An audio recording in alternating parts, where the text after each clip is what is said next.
Inama y'umunsi y'abashakanye. Ntabwo ari njye ni wowe. Kunegurana ndetse no kwikuraho inshingano, uburozi mu rugo rwishimye. Abantu benshi bakunda kunegurana cyane hanyuma bakananegura abo bashakanye. Kunegura ni imyitwarire idahwitse yinjira mu gushyingiranwa kw'abantu kandi ikaba intandaro y'ibintu bibi byinshi cyane. Hari ibintu bishobora guhagarika ubucuti birimo nko kunegurana ndetse no kunengwa. Hagati aho ngaho rero birashoboka yuko wahagarika ayo marangamutima mabi.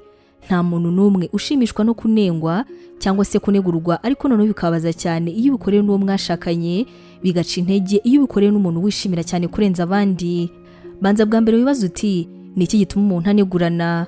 Dukunda kuvuga yuko abantu banenga akenshi baba banakunda cyane kugenzura, ku buryo iryo genzura ari ryo ribasunikira kunegura buri kintu gitoya cyose abantu barimo barakora. Biba bisa rero nk'aho bano bantu babizera impano bafite kandi bakanumva yuko ibintu byose bakora ari ibintu byiza cyane.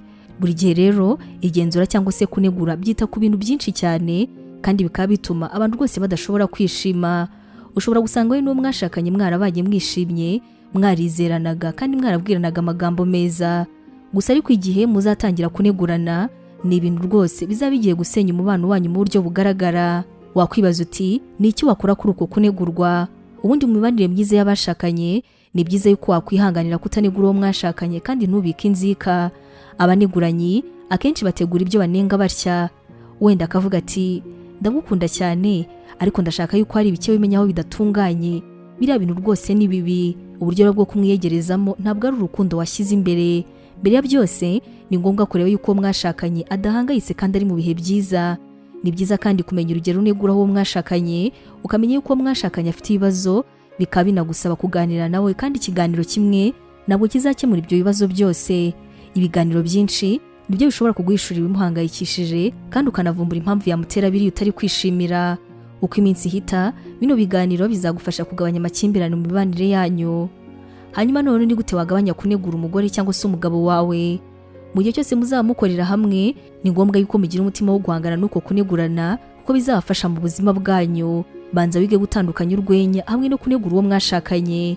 Yibutse ko uwo mwashakanye ari uko ameze. Bwira uwo mwashakanye ko amagambo akubwire ko kunegura atakunezeza, umubwire yuko aho kunegura ushobora kuhakosora. Kunegura uwo mwashakanye buri gihe bimutera umutima mubi, bikaba byanakwangiza umubano wanyu mwembi.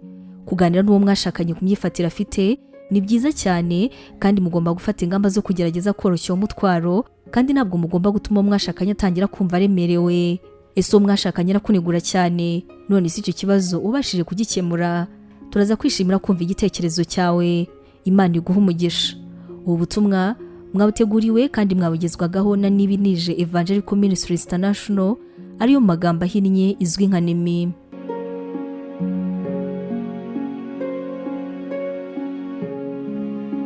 Waba utekereza ko wahamagariwe gukora umurimo w'Imana? Wifuza inyigisho nyinshi se zisohoka buri munsi zagufasha mu buzima bwawe kandi zikagukomeza mu bibazo? Wumva wifuza kwiga teolojiya, ukamenya ijambo ry'Imana, intwaro yagufasha mu buzima?